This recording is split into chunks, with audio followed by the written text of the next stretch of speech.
یہ بہت ہی اہم نقطہ ہے سید محمد علی صاحب، آپ کیا کہیں گے؟ کیونکہ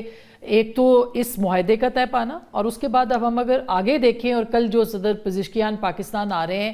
گیس پائپ لائن ہو یا دیگر معاملات ہوں، اس کے اوپر آپ کو کیا نظر آتا ہے کہ پاکستان کا کیا کردار طے ہوگا اس ریجن کے اندر؟ بہت شکریہ، بڑا جامعہ احاطہ کیا رانا صاحب نے۔ میں سمجھتا ہوں کہ دیکھیں، یہ ہم ایک تاریخ کے ایک نئے دور میں داخل ہو رہے ہیں، اور جس طرح آپ نے اپنے ابتدائیے میں بھی کہا کہ نہ صرف پاکستان کی 78 سالہ تاریخ میں اس طرح کے عالمی سطح پہ سفارتی رول اور دیرپا امن کی کوششوں کی کوئی مثال نہیں ہے، بلکہ میں سمجھتا ہوں اگر امریکہ کی بھی تاریخ دیکھی جائے، 2 جنگیں عظیمیں امریکہ نے جیتی ہیں، لیکن بالکل کنٹری کی مشاورت سے، مصالحت سے اور ہیلپ سے ایک کشیدگی سے نکلنا اور دیرپا امن کی طرف، میں سمجھتا ہوں شاید امریکہ کی بھی خارجہ پالیسی کی تاریخ میں ایک یہ نیا باب ہے۔ اور جس طرح کی باڈی لینگویج آپ نے جے ڈی وانس کی دیکھی اور جس طرح کی کاری واق کی دیکھی، اس سے نظر آ رہا ہے کہ دونوں جانب جو ہے اس کو ایک بڑی کامیابی سمجھا جا رہا ہے۔ اور ایز اے پاکستانی میں سمجھتا ہوں اس کو ہمیں ابھی بھی بہت احتیاط اور ذمہ داری کا مظاہرہ کرنا چاہیے اپنے موقف میں، اپنے بیان میں، اپنے بیانیے میں، کہ ہم جو ہے اس تاریخی روڈ میپ کے نتیجے میں بنیادی طور پہ کشیدگی اور جو جنگ ہے اور جو سپوائلرز ہیں ان کی شکست ہوئی ہے، اور جو بھی طاقتیں اور لیڈر جو ہیں جو دانش مندی کا، معاملہ فہمی کا، سنجیدگی کا اور امن کی جانب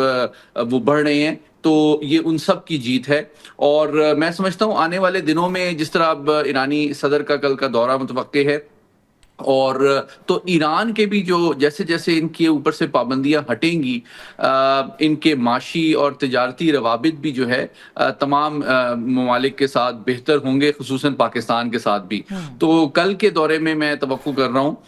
کہ نہ صرف جو 2 طرفہ سطح پہ ہمارے تجارتی رواسم ہیں ان میں ایک بروقت اور سگنیفیکنٹ امپروومنٹ میں دیکھ رہا ہوں، بلکہ میں آپ سے شیئر کرنا چاہوں گا کہ جو دیگر ممالک جن کے ساتھ کسی حد تک مخاصمت بھی رہی ہے ایران کی، ان کے ساتھ بھی شاید تعلقات میں ایک نیا مثبت دور میں دیکھ رہا ہوں۔ ایون سعودی عرب اور ایران کے درمیان تناؤ میں بہت کمی آ رہی ہے، اور قطر جو ہے اس نے تو اپنی ایک انرجی گرڈ جو ہے وہ بھی انٹیگریٹ کرنے کی بات ہو رہی ہے ایران کے ساتھ۔ تو میں سمجھتا ہوں کہ امریکی قیادت نے بھی بالآخر اس تدبر کا مظاہرہ کیا ہے کہ بجائے یہ کہ ایران کو آپ آئسولیٹ کریں، اس کو تباہ کریں اور اس کو مجبور کریں کہ وہ ایٹمی پروگرام کو آگے بڑھائے، اس کو میں سمجھتا ہوں پاکستان کی جو سب سے بڑا اور مخلصانہ مشورہ امریکہ کو اس پورے پروسیس میں رہا ہے وہ یہ ہے کہ بجائے کہ ایران کے اوپر آپ دباؤ ڈالیں، اس کو آئسولیٹ کریں، اس کو تباہ کریں، آپ اس کو انسینٹیو دیں کہ وہ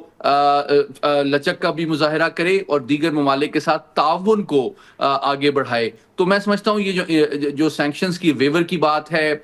فروزن فنڈز کو ڈی فریز کرنے کی بات ہے، اور دیگر معاملات پہ اس کی قومی سلامتی کے حوالے سے ایک کمٹمنٹ کی بات ہے، تو یہ وہ ٹینجبل انسینٹیوز امریکہ کی جانب سے دیے گئے ہیں جس کے نتیجے میں نہ صرف ایران کے تحفظات کسی حد تک کم ہوئے ہیں، بلکہ انہوں نے اپنی فوجی قیادت، پاسداران انقلاب اور عوام کو بھی وہ قائل کرنے میں کامیاب ہوں گے کہ یہ مذاکرات جو ہے یہ کوئی ریٹریٹ نہیں ہے، بلکہ ان کی کامیابی اور ترقی اور خوشحالی اور استحکام کی جانب ایک مزید ایک اہم قدم ہے پاکستان کی مدد سے۔ جیسے ابھی بات کر رہے تھے رانا صاحب بھی کہ جو پہلا پوائنٹ ہے وہ تو لبنان کے حوالے سے ہے، اور اس کا جو ڈی کنفلکشن سیل بنایا گیا جس میں پاکستان بھی ظاہر ہے دونوں ثالثین اس کے اندر ہوں گے، وہ آپ کو کتنا امپورٹنٹ لگتا ہے کہ لبنان پہلا نقطہ ہے، اور کسی وقت بھی آپ کو لگتا ہے کہ یہ کوئی سپوائلر اس کو جو کہ اسرائیل کی صورت میں اس کو خراب کر سکتا ہے ان حالات کو؟ بہت اہم سوال کیا. دیکھیں میں مختصراً اس کا جواب یہ دوں گا کہ یہ جو روڈ میپ پاکستان نے امریکہ اور ایران کی مدد سے پیش کیا ہے یہ بہت زبردست جامعہ اور well thought out road map ہے اس پورے پروسیس کو اسپوائلر یا شکوک اور بدزنی اور بد اعتمادی سے محفوظ کرنے کے لیے. کیونکہ دیکھیں اس میں جو 4-5 جو گروپس بنائے گئے ہیں جس میں ایران کے نیوکلیئر پروگرام کے مستقبل کے حوالے سے بھی شامل ہے, ایک گروپ لبنان کے دیرپا جنگ بندی کے حوالے سے بھی معاملہ ہے, اور ساتھ ہی ساتھ جو ابنائے ہرمز کو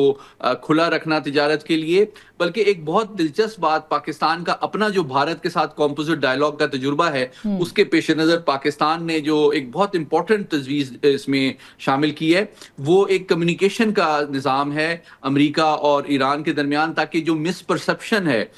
اس کو ٹائملی مینیج کیا جائے تاکہ ان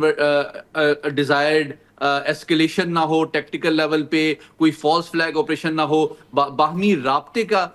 جو ہے برقرار رکھنا بہت ضروری ہے کہ کسی جانب سے کوئی دھمکی یا کوئی حملے کے نتیجے میں فوری طور پہ یہ پروسیس کولیپس نہ کرے اور کوئی یعنی کہ ڈاؤٹس اور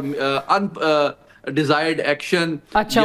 مس پرسپشن کی سے بھی اس کو روکا جا سکے. تو یہ بہت امپورٹنٹ بات ہے. بالکل. اس میں رانا صاحب یہ جو ایک بیچ میں فوٹو شوٹ والا بھی معاملہ ہوا تھا, ہینڈ شیک کرنے کا بھی معاملہ ہوا تھا, ایرانینز کافی ٹف نیگوشیٹرز ہیں, انہوں نے ثابت بھی کیا ہے. اگر دیکھا جائے تو جو اناؤنسمنٹ عباس اراغچی صاحب نے کیا اس کے اندر بھی ان کے جو پوائنٹس تھے وہ سارے تسلیم ہوئے ہیں, نہ اس میں جوہری توانائی کا انہوں نے کوئی ذکر کیا یا جو نیوکلیئر پروگرام ہے اس کے حوالے سے بات کی. تو ماحول اوورآل کیسا تھا وہاں پہ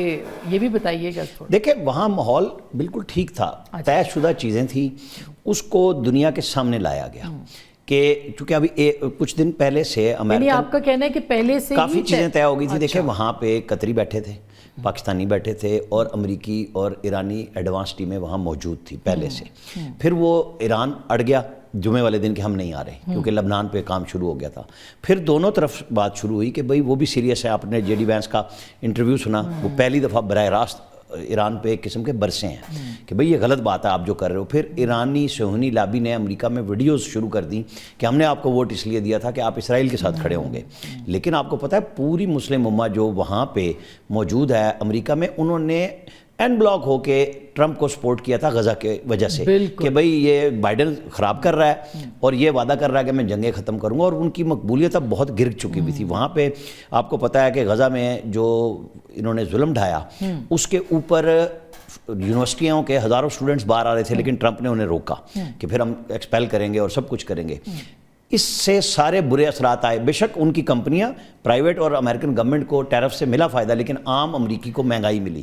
یہ ساری چیزوں نے ایک پریشر ڈالا, اور جے ڈی وینس نے یہ بھی کہا کہ جو انسانیت سوز مظالم اب تم دوبارہ نہیں کرو گے. ایک قسم کی وہ ایک چارج شیٹ ہے اسرائیل پہ جو وہ اب تک کرتا ہے. امریکہ نے اپنے آپ کو ڈسٹنس بھی شو کیا کیونکہ وہ اپنے ملک کو چلانا چاہ رہے ہیں. اب وہاں جو ماحول بنا بالکل ایرانیوں نے صرف یہ شو کیا کہ ہم ابھی آپ کے ساتھ بیٹھ کے فوٹو میں نہیں آئیں گے, کیونکہ ایک فیملی فوٹو کا تھا پلان جو انہوں نے پہلے آ کے بتا دیا, اور اس کے بعد وہ صرف کمرے سے باہر لوگوں نے فوٹو بنایا کہ جی ہم ایرانی چلے گئے, اس کے بعد ختم ہو گیا. اور ایرانیوں امریکنز نے اس کو تسلیم کیا کہ ٹھیک بات ہے, کیونکہ وہ بھی سیریسلی اس بزنس کو چاہ رہے تھے کہ وہ بھی پھنسے ہوئے تھے. ایران ٹف نیگوشیٹر ہے, بالکل ٹھیک ہے, لیکن چاہے وہ عباس اراغچی کہیں نہ کہیں, ایران تسلیم کر چکا ہے کہ ہم ایٹم بم نہیں بنا رہے. صدر نے بھی بیان دے دیا, پرانا بھی تھا نیا بھی دے دیا. تو ان کے پاس بیچنے کے لیے امریکہ میں یہ ہے کہ دیکھیں یورپ کو بھی بچا لیا ہم نے, ہم ایران کو ایٹم بم نہیں دے رہے, لیکن ایران کے پاس اپنے لوگوں کے لیے کہنے کو بہت کچھ ہے کہ ہم نے سب کچھ حاصل کیا, لیکن ایک ٹف لڑائی کے بعد. بالکل.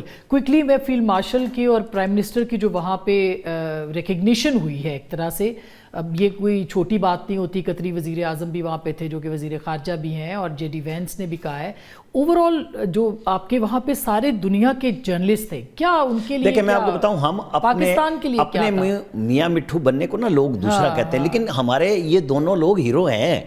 ان کو پوری دنیا سراہتی ہے. وہ اپنی بیوی کے ساتھ مقابلے پہ کہتے ہیں ہنستے ہوئے کہ میرے لیے فیلڈ مارشل سب سے اچھے دوست ہیں پاکستان کے. انڈیا کو اس نے صرف یہ دیا کہ اس کی بیوی وہاں سے ہے, بالکل اس کو فارغ کر دیا اس سینس میں. پرائم منسٹر ان کی تعریف کر رہے ہیں, وہ ان کی کر رہے ہیں. یہ جو کیمسٹری بنی ہے نا دونوں کی, کہ پرائم منسٹر ایک سائیڈ پہ بیٹھ گئے ہیں کہ جی آپ کر رہے ہیں ٹرسٹ ہے. جنگ کس نے لڑی تھی؟ فوج نے لڑی تھی, فیلڈ مارشل نے لڑی تھی. وہ بار بار کہتے ہیں ہمیں پرائم منسٹر نے اتھرائز کیا تھا. اس کے بعد جن کا کام ہے اب یہ ایران کو منانا اور اس میں محسن نقوی کی انٹری کرنا, یہ فیلڈ مارشل کا اپنا ایک وہ ہے کہ نہیں اس وقت ضرورت کس کی ہے, تو ان کو ڈال دیا گیا. اب جو بات تھوڑی سی ڈاکٹر صاحب بھی کر رہے تھے, سعودی عرب خوش ہوگا کہ پاکستان اور ایران بہت مضبوط ہو, کیونکہ سعودی عرب کا بہت ٹرسٹ ہے پاکستان کے ساتھ, اور پاکستان کی وجہ سے ایران اور سعودی عرب میں بھی بہت اچھے روابط بن چکے ہیں. اور اب قطر جو پیچھے تھا اس کو پاکستان ساتھ لایا. اچھا محسن نقوی صاحب اب وزیر خارجہ بن سکتے ہیں اس کے بعد, یا کیا میں کوئی دیکھیں میں نے تو اس دن جب سارے کہہ رہے تھے کہ شاید ہو رہے ہیں, میں نے تو پھر 2 لوگوں سے پوچھا تھا اور میں نے کہا کہ فی الحال کوئی ایسا نہیں ہو رہا. میں تو ابھی تک ان کا اس وقت وہی نہیں کردار تو دیکھیں نا, پرائم منسٹر اتھورائز کرتے ہیں اپنے منسٹر کو انٹیریئر کو کہ وہ جا رہے ہیں. پرائم منسٹر اپنے وزیر خارجہ کو ساری دنیا سے روابط میں اتھورائز کرتے ہیں. کیا وہ کوئی گھر بیٹھے ہوئے تھے اسلام آباد؟ وہ بھی تو وہاں گئے ہوئے تھے نا, مصر میں ایک 4 رکنی 4 وزرائے خارجہ بیٹھے تھے. بڑی اہم کانفرنس تھی اور وہ پہلے سے طے شدہ تھی, بہت اہم کانفرنس. لیکن ایران کے اوپر تو ایک بنا لیا گیا تھا نا کہ فیلڈ مارشل کا ٹرسٹ ہے اور گورنمنٹ آف پاکستان ان کو بھیج رہی ہے, وزیر اعظم کو. تو میں اس میں نا اس کا مطلب ہے آپ کے پاس خبر یہ نہیں ہے اور یہ خبر ابھی میرے پاس, میں نے جب پوچھا تھا 2 ذمہ داران سے دونوں طرف کے, انہوں نے کہا جی فی الحال کچھ نہیں ہے ایسا. اچھا بہت بہت شکریہ سید محمد علی صاحب آپ کا بھی, رانا صاحب آپ کا بھی. بریک لے رہے ہیں, بریک کے بعد جنرل ریٹائرڈ ناصر جنجوعہ صاحب ہمارے ساتھ ہوں گے, سابق مشیر برائے قومی سلامتی. ان کے ساتھ ہم اس پورے خطے کی جو سلامتی ہے جس کا کہ اب پاکستان بھی ضامن بن گیا ہے, یہ کتنا اہم ہے, کیا ہونے جا رہا ہے, پاکستان کا کیا کردار ہوگا, ایران کا کیا کردار ہوگا, قطر اور سعودی عرب کا کیا کردار ہوگا, اس کے اوپر بات کریں گے. بریک کے بعد ہمارے ساتھ رہیے گا.